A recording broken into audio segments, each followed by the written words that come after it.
जेब्ला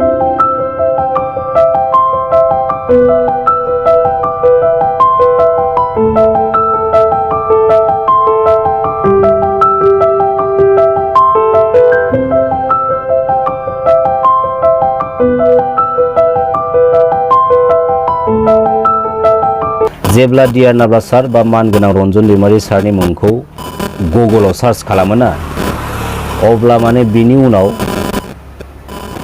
पुलिसजों थानाय पुलिसजों लेंथेजानाय जेरावनोखि दिनैसिमबो मानगोनां रन्जन दैमारि सारा जोबथेसालियाव जोबजानानै दोनजानांगौ। दा बेनिफ्राय दुखु गोनांसिन जोंनि हारिनि गेजेराव आरो मा बाथ्रा थाबावगोन ना होमबा, जेरावनोखि जाय मानसियानोखि जोंनि हारिखौ ना गुबुन हारिनि खैसानिफ्राय बासायनो थाखाय बा जोंनि हारिखौ रैखा खालामनो थाखाय जोंनि हारिखौ बुहुमाव उदां महरै उदांस्रि महरै लाबोनो थाखाय गावनि जिउखौ हारिनि थाखाय बाउसोमखानानै आखायाव आइजें लानानै माने हाग्रा फारसे थांदोंमोन।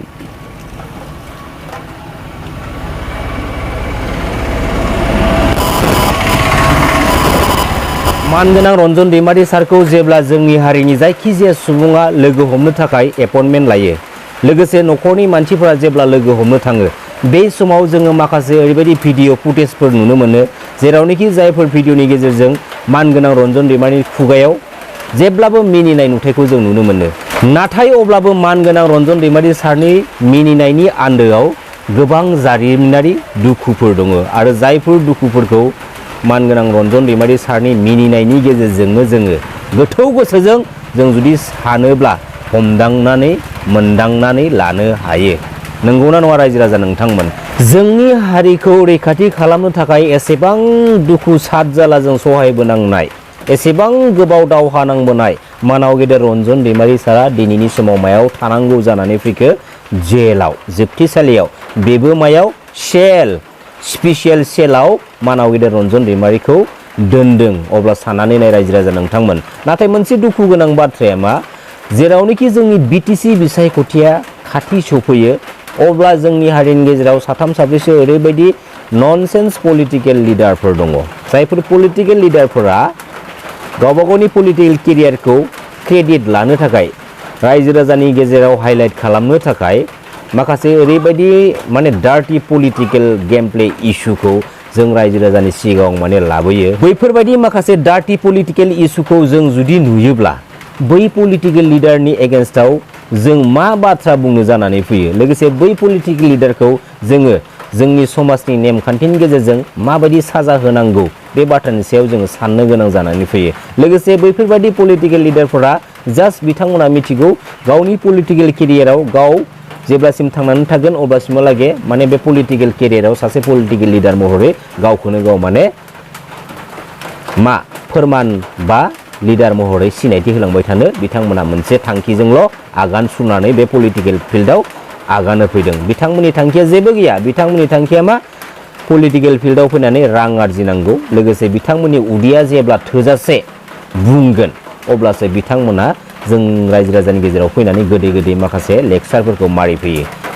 रायजो राजा नोंथांमोन, बै माखासे ओरैबायदि पलिटिकेल लिडारफोर दं जायफोर पलिटिकेल लिडारफोरनि उदैया बुंखाजोबनायखा, जेरावनोखि गावसोरनि उदैखौ अहा अहा जानानै बुंखा होजोबखानानैसो बिथांमोना जों रायजो राजानि गेजेराव पलिटिकेलि गोदै गोदै लेक्सार मारिनो फैदों। थांनाय समफोराव मानो खबर लायाखै रायजो राजाफोरखौ? बे बिसायख'थि खाथि सफैनायखाय बबे गामियाव लामा दालां गैया, बबे गामिनि लामाफोरा माबायदि कन्डिसन, बेफोरखौ दिनै बिसायख'थि खाथि सफैनाय समावसो माने नुनो मोन्दोंना? बै थांनाय समफोराव मानो नुनो मोनाखै? लाजिनांगौ। बेफोरबायदि थार्ड क्लास लेभेलनि पलिटिकेल गेम प्लेखौ जोंनि बिटिसिआव नेक्स्ट टाइम फैबाय थानाय समाव जेन खालामा, बेखौ आंनि भिडिअनि गेजेरजों आङो गुरैयै खावलायहरनाय थाखाबाय। दिनैनि समाव मोनसे जोबोद साननो गोनां बाथ्राया जाहैबाय मा, जेरावनोखि बड'फा उपेन्द्र नाथ ब्रह्मआ जोंनि हारिनि गेजेराव जाय सानस्रि सोदोमस्रि आरो जाय थांखिखौ गालांदोंमोन बा बिहोमा होलांदोंमोन, जे जोङो गणतान्त्रिक लामाजों नांनानै जोंनि हारिखौ जोङो उदांस्रि लाबोनो हानायनि जायफोर लामाखौ दानानै गालांदोंमोन, नाथाय मानाव गेदेर सिबिनां बड'फा उपेन्द्र नाथ ब्रह्मआ जोंनि गेजेराव दिनै गैला। जोंनि बर' हारिया बुहुमाव जेसेबां दिनालागे थांनानै थागोन, जेसेबां समसिमहालागे बे बुहुमाव जोंनि बर' हारिया थांनानै थागोन, बे समसिमहालागे बड'फा उपेन्द्र नाथ ब्रह्मनि गालांनाय, दानानै गालांखानाय जोंनि हारिनि गेजेराव जा सानस्रि सोदोमस्रि जा थांखि, बेयो अराय सम गोथां जानानै थाबाय थागोन। नाथाय बेनि गेजेराव बैफोर सानस्रि आरो सोदोमस्रि आरो थांखिफोरखौ थेर बेथेर खालामनो नाजाग्रा, लोगोसे थेर बेथेर खालामनायनि लामायाव लाबोनो नाजाबाय थाग्रा माखासे जोंनि हारिनिनो बर' फिसा ओरैबायदि लिडारफोर दङ, जायफोर लिडारफोरानोखि गावबा गावनि मुलाम्फानि थाखाय बैफोरबायदि माखासे प्लेन पलिसिफोरखौ नाजाबाय थानायखौ जोङो दिनैनि समसिमहालागै जोङो नुनो मोनगासिनो दङ। मा खालामनो? नोंथाङा बेफोरबायदि डार्टि लामाजों थांनानै गरसे गरनै रां खामायनो हागोन। बेफोरबायदि डार्टि लामाजों थांनानै नोंथाङा नोंथांनि इमेजखौ पलिटिकेल प्लेटफर्मनि गेजेरजों साननैसोनि थाखाय हाइलाइट खालामनो हागोन।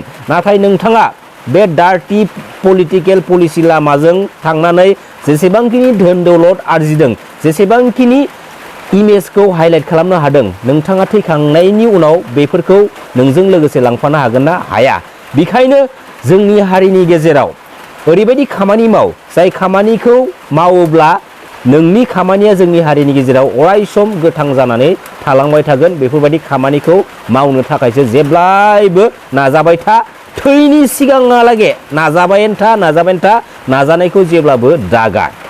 आरो ओरैबायदि थांखि ला, सानसे समाव ओरैबायदि खामानि मावलांगोन हारिनि थाखाय, जाय सानसे समानो आंखौ हारिनि गेजेराव अराय सम गोसोखांबाय थानांगोन। बेफोरबायदि माखासे थांखिफोरखौ लानानैसो जों जोंनि समाजनि गेजेराव स्टेन्ड जानांगौ। लोगोसे आं मोनसे बाथ्रा खावलायगोन, जोंनि नेक्स्ट इयुन जेनेरेसननि जेसेबांखिनि लाइमोनफोर दङ, बैफोर लाइमोनफोरा गावबा गावनि माने बेसेन गोसा समफोरखौ ओरैनो ओइलाम खालामालासिनो माने गावबा गावनि जिखुनु जाया माने मोजां खामानिफोराव माने एक्टिभ जानानै थानांगौ आरोना।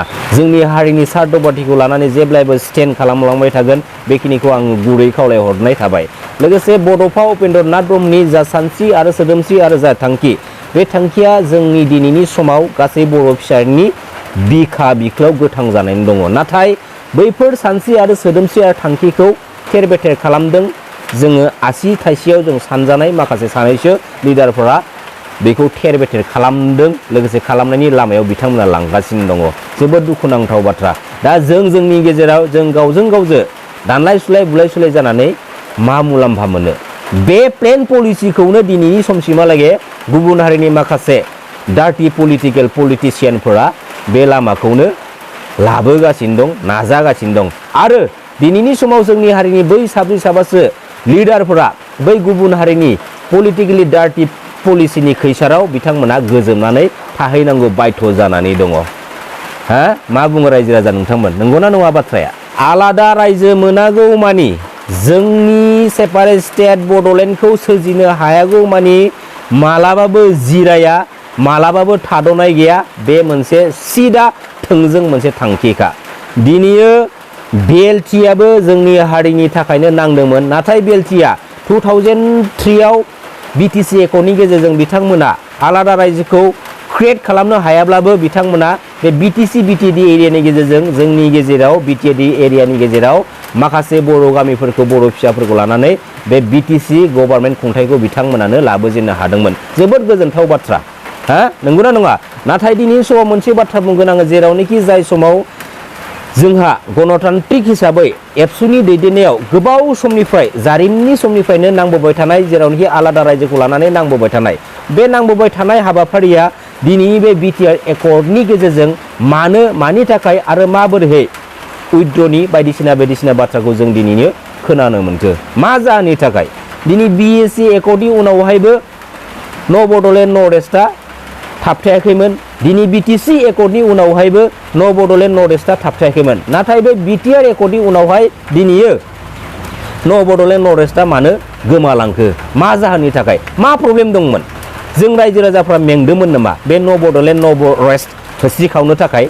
बे न' Bodoland north east separate state सोरजिनो थाखाय जों रायजो राजाफोरा राजा लामायाव ओंखारनो थाखाय जों मेंदोंमोन नामा? हा बिनि फिननायखौ दिनैनि समाव सोर होगोन? हा नांगौबा जों गासै बर' हारिनि फिसाफोरखौ नांगौ जायोना। नाथाय गावबा गावनि बेनिफिट्सनि खामानिखौ लानो थाखाय, गावबा गावनि पकेटाव रां आरजिनो थाखाय सिरियै बै रायजो राजानि बेसेनखौ बहाबा दिल्लीयाव बहाबा आसामाव माने फाननानै क्रेडिटखौ नोंथांमोना लाखुमानो रोंगौ ना? लाजिनांगौ। बे बाथ्राखौ दिनैनि समाव गासै बर' फिसाफोरा खोमा होनानै गावबा गावनि गोसोआव साननानै मोनदांनानै लानाया जोबोद इम्परटेन्ट बाथ्रा। दिनै जुदि जोंनि हारिनि गासै रायजो राजाफोरा सोरनाव सोंथि सोंगोन जे न' बड'लेण्ड नर्थ इस्टआ बहा गोमाखो, आलादा रायजो दाबिनायनि थांखि सानस्रिया सोदोमस्रिया बहा गोमाखो, सोर बबेयाव दोनखुमाबोखो, सोर बबेयाव फानबोखो, बे सोंथिखौ जुदि सोङोब्ला जोंनि गासै बर' फिसाफ्रा सोरनाव सोंगोन दिनैनि समाव? लोगोसे बेनि फिननायखौ दिनैनि समाव सोरबायदि लिडारा होगोन? होनांगोन, जोंनो होनांगोन।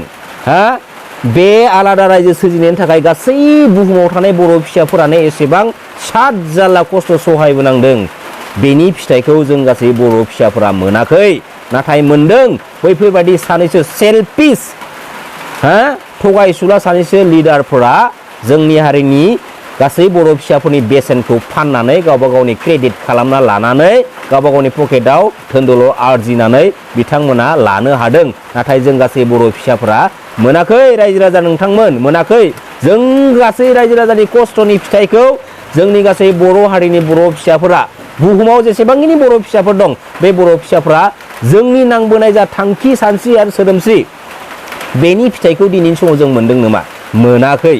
मानाव गेदेर प्रमद बर' सारनि दैदेननायनि सरकारनि समाव जोंनि हारिनिनो बै माखासे बर' न'खरफोरखौ, जेरावनोखि जायफोर न'खरफोरा माने मिथिनानै मोननाय बायदिब्ला माने गभर्नमेन्टनि हायाव फरेस्ट एरियानि फरेस्ट लेन्ड एरियाफोराव माने हाफोरखौ दखल खालामनानै न' लुनानै संसार जाबोबाय दंमोन बा गावबा गावनि जिउखौ दैदेनबोबाय दंमोन।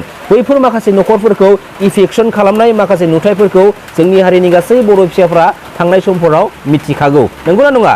नाथाय बे बिथिंनि बेलायाव मानाव गेदेर प्रमद बर' बिथाङा मा फिननाय होगोन? मानाव गेदेर प्रमद बर' सारनि दैदेननाय सरकारनि समावनो बेफोरबायदि माखासे जाथावनाङि जाथायफोरा दिनै जालांबाय। बेसे लाजिथावना बाथ्रा बेफोरो। एसेबांथो जुदि हानि बाथ्राखौ लानानै एसेबांथो जुदि सेन्टिमेन्टेल जुदि दंब्ला 1947 मायथाइयावनो जेरावनोखि आसामनि गिबिसिन CM ना मानाव गेदेर गपिनाथ बरदलैनि समावनो जोंनि बे ट्राइबेल बेल्ट एन्ड ब्लकआ इमप्लिमेन्टेसन जाखादोंमोन। अब्ला बे 1947 मायथाइयावनो जोंनि ट्राइबेल बेल्ट एन्ड ब्लक्सआ इमप्लिमेन्टेसन जाखादोंमोनब्ला अब्ला बैफोर खामानिखौ मानो मावाखै?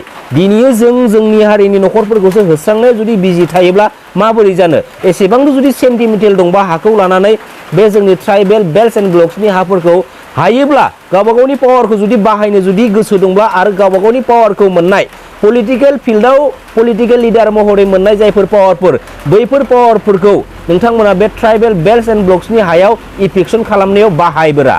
बाहाय, दम दंब्ला बाहाय। एसेबां जुदि सेन्टिमेन्टेल हानि बाथ्राखौ लानानै जुदि एसेबां सेन्टिमेन्टेल दंबा बे जोंनि ट्राइबेल बेल्ट एन्ड ब्लक्सआव जेसेबांखिनि नन ट्राइबेल हारिनि सुबुंफोरा दखल खालामनानै दङ, इनकारेजमेन्ट माने दखल खालामनानै लाबोगासिनो दङ, बैफोर दखल खालामनानै थानाय नन ट्राइबेल हारिनि सुबुंफोरखौ नोंथांमोना गाबोनो पावार बाहायनानै इफेक्सन खालामजोब। एसेबां जुदि सेन्टिमेन्टेल एसेबां जुदि पावार बाहायनो गोसो दंथारोब्ला।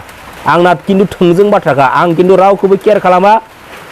रेसपन्स होनाय समाव रेसपन्स खालामगोन, मोजांबाथाय मोजां, गाज्रिबाथाय गाज्रि, सिदा सादा थाल्ला थुल्लाखा। रायजो राजा नोंथांमोना मा बुङो? खुलुमबाय। जय बर' हारिनि, जय बर' बिमानि।